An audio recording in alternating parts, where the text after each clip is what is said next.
ಉಡುಪಿ ಜಿಲ್ಲೆ ಸ್ವಚ್ಛತೆಯಲ್ಲಿ ನಂಬರ್ 1 ಎಂದು ಖ್ಯಾತಿ ಕೂಡ ಪಡೆದಿದೆ. ಆದರೆ ಇದೀಗ ಪಾನಪ್ರಿಯರಿಂದ ಸ್ವಚ್ಛಂದವಾಗಿದ್ದ ಪ್ರದೇಶ ಕಸದ ತೊಟ್ಟಿಯಾಗಿ ಬದಲಾಗಿದೆ. ಉಡುಪಿ ನಗರದಲ್ಲಿಯೇ ಇಂತಹ ಅವ್ಯವಸ್ಥೆಯ ಬಗ್ಗೆ ನಾಗರಿಕರು ಗರಂ ಆಗಿದ್ದಾರೆ.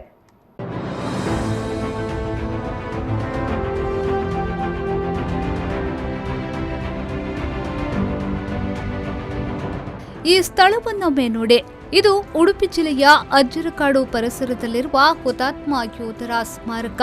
ಇಲ್ಲಿಗೆ ದಿನನಿತ್ಯ ನೂರಾರು ಜನ ಬಂದು ಕೂತು ಸಮಯವನ್ನ ಕಳೆಯುತ್ತಾರೆ. ಹಿರಿಯ ನಾಗರಿಕರ ಅಚ್ಚುಮೆಚ್ಚಿನ ತಾಣ. ಚೀನಾ ಗಡಿಭಾಗದಲ್ಲಿ ಹುತಾತ್ಮರಾದ ಸೈನಿಕರಿಗೆ ನಮನ ಸಲ್ಲಿಸಲು ಗಣ್ಯರು ಪ್ರತಿನಿತ್ಯ ಇಲ್ಲಿಗೆ ಆಗಮಿಸುತ್ತಾರೆ. ಇದೀಗ ಹುಡುಗರ ತಾಣವಾಗಿ ಪರಿವರ್ತನೆಯಾಗ್ತಾ ಇದೆ.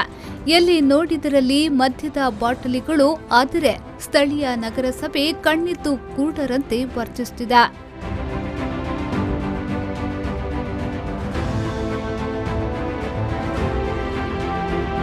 ಲಾಕ್ಡೌನ್ ನಂತರ ಉಡುಪಿ ಜಿಲ್ಲೆಯಾದ್ಯಂತ ಬಾರ್ ಅಂಡ್ ರೆಸ್ಟೋರೆಂಟ್ಗಳಲ್ಲಿ ಕುಳಿತು ಮದ್ಯ ಸೇವನೆಗೆ ಅವಕಾಶ ಇಲ್ಲ. ವೈನ್ ಶಾಪ್ಗಳಲ್ಲಿ ಮದ್ಯ ಸಿಗುತ್ತದೆ. ಅದನ್ನ ಪಾರ್ಸೆಲ್ ತಂದು ಸಾರ್ವಜನಿಕ ಪ್ರದೇಶದಲ್ಲಿ ಕುಡಿದು ಬಾಟಲಿಗಳನ್ನ ಎಲ್ಲೆಂದರಲ್ಲಿ ಬಿಸಾಕಿ ಹೋಗ್ತಾರೆ. ಉಡುಪಿ ಪರಿಸರದ ಪ್ರವಾಸಿ ತಾಣಗಳಲ್ಲಿ, ಪಾರ್ಕ್ಗಳಲ್ಲಿ ಹೆಚ್ಚಾಗಿ ಮದ್ಯಪ್ರಿಯರು ಮದ್ಯ ಸೇವನೆ ಮಾಡುತ್ತಾರೆ. ಈ ಬಗ್ಗೆ ನಗರಸಭೆ ಅಧಿಕಾರಿಗಳ ಗಮನಕ್ಕೆ ತಂದ್ರೂ ಏನೂ ಪ್ರಯೋಜನ ಆಗಿಲ್ಲ. ಅಜ್ಜರಕಾಡಿನಲ್ಲಿರುವ ಈ ಭುಜಂಗ ಪಾರ್ಕ್ ಪರಿಸರದಲ್ಲಿ ಮದ್ಯದ ಬಾಟಲಿಗಳು ರಾಶಿ ಬಿದ್ದಿವೆ. ಪಾರ್ಕಿಗೆ ಬರುವ ಜನರನ್ನ ಸ್ವಾಗತಿಸ್ತಾ ಇದೆ. ಈ ವಾರದಲ್ಲಿ ಹುತಾತ್ಮ ಯುದ್ಧ ಸ್ಮಾರಕದ ಬಳಿ ಹೆಚ್ಚಿನ ಸಂಖ್ಯೆಯಲ್ಲಿ ಜನರು ಆಗಮಿಸಿ ಈ ಭಾಗದಲ್ಲಿ ನಮನ ಸಲ್ಲಿಸುತ್ತಿದ್ದಾರೆ. ಆದರೆ ಸ್ವಚ್ಛತೆಗೆ ಆದ್ಯತೆ ನೀಡುತ್ತಿಲ್ಲ ಎಂಬುದು ಇವರ ಗಮನಕ್ಕೂ ಬಂದಿಲ್ಲ. ಗಮನಕ್ಕೂ ಬಂದರೂ ನಮಗೆ ಅಗತ್ಯವಿಲ್ಲ ಎಂಬ ರೀತಿಯಲ್ಲಿ ವರ್ತಿಸುತ್ತಿದ್ದಾರೆ ಜನತೆ. ನಗರಸಭೆ ಮತ್ತು ಅಬಕಾರಿ ಇಲಾಖೆ ಸಾರ್ವಜನಿಕ ಪ್ರದೇಶದಲ್ಲಿ ಮದ್ಯಪಾನ ಮಾಡುವವರ ವಿರುದ್ಧ ಕ್ರಮ ಕೈಗೊಳ್ಳಬೇಕಾಗಿದೆ. ಅದರಲ್ಲಿ ಮುಖ್ಯವಾಗಿ ಪರಿಸರದಲ್ಲಿ ಸೇವನೆ ಮಾಡುವವರ ವಿರುದ್ಧ ಕಠಿಣ ಕ್ರಮ ಕೈಗೊಳ್ಳಬೇಕು ಎಂಬುದು ಸಾರ್ವಜನಿಕರ ಆಗ್ರಹ. ಅಜ್ಜರಕಾಡು ಭುಜಂಗ ಪಾರ್ಕ್ ಇದು ನಮ್ಮ ಉಡುಪಿ ನಗರದ ಏಕೈಕ ಒಂದು ಉದ್ಯಾನವನ ಅಂತ ಹೇಳ್ಬೋದು. ಇಲ್ಲಿ ಹಿರಿಯ ನಾಗರಿಕರು, ಮಕ್ಕಳು ಮತ್ತು ವಾಯುವಾರಿಗಳು ಎಲ್ಲರೂ ಬರ್ತಾರೆ.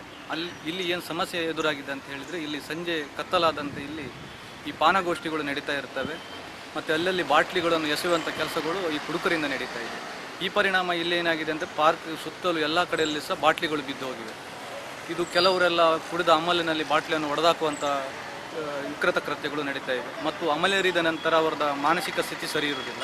ಈ ಬಂದವರ ಮೇಲೊಂದು ರೇಗುವಂಥದ್ದು, ಹಲ್ಲೆ ಮಾಡುವಂಥದ್ದು, ಅವ್ಯಾಚ್ಯ ಶಬ್ದಗಳಿಂದ ನಿಂದಿಸುವಂಥ ಕೃತ್ಯಗಳು ಅವರಿಂದ ನಡೀತಾ ಇವೆ ಅಂತೇಳಿ ಈ ನಮ್ಮ ವಾಯುವಾರಿಗಳೆಲ್ಲ ದೂರ್ತಾ ಇದ್ದಾರೆ. ಹಾಗಾಗಿ ಇಲ್ಲಿ ನಮ್ಮ ಅಜ್ಜರಕಾಡು ಪಾರ್ಕಲ್ಲಿ ಒಂದು ಗಸ್ತು ತಿರುಗಿಸುವಂಥ ಪೊಲೀಸರನ್ನು ನೇಮಿಸಬೇಕು. ಮತ್ತು ಈ ಸಾರ್ವಜನಿಕ ಸ್ಥಳಗಳಲ್ಲಿ ಮದ್ಯ ಸೇವನೆಗೆ ಕಾನೂನು ಪ್ರಕಾರ ಅಪರಾಧ. ಹಾಗಾಗಿ ಇಲ್ಲಿ ಇಷ್ಟೊಂದು ಕಾನೂನು ಬಾಹಿರ ಕೃತ್ಯಗಳು ನಡೆದರೂ ಸಹ ಇಲ್ಲಿ ಯಾವುದೊಂದು ಶಿಸ್ತು ಪಾಲನೆಗಳು ನಡೀತಾ ಇಲ್ಲ. ಅದಕ್ಕೋಸ್ಕರ ನಮ್ಮ ನಗರಾಡಳಿತವಾಗಲಿ ಜಿಲ್ಲಾಡಳಿತವಾಗಲಿ ಇಲ್ಲಿ ಒಂದು ನಾಮಫಲಕ ಹಾಕುವಂಥ ಕೆಲಸ ಮಾಡಬೇಕು. ಬೆಳಿಗ್ಗೆ ಮತ್ತು ಸಂಜೆ ಉಡುಪಿ ಸಿಟಿ ಭಾಗದ ಜನರು ಆಗಮಿಸುತ್ತಾರೆ. ಹೆಚ್ಚಿನ ಸಂಖ್ಯೆಯಲ್ಲಿ ಆಗಮಿಸುತ್ತಿದ್ದಾರೆ. ಈ ಪರಿಸರವನ್ನ ಸ್ವಚ್ಛತೆ ಕಾಪಾಡಬೇಕಾಗಿದೆ.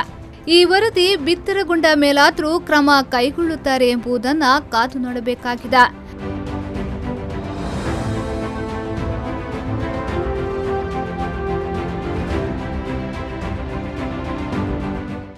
ಪಲ್ಲವಿ ಸಂತೋಷ್, ವಿ4 ನ್ಯೂಸ್ 24/7 ಉಡುಪಿ.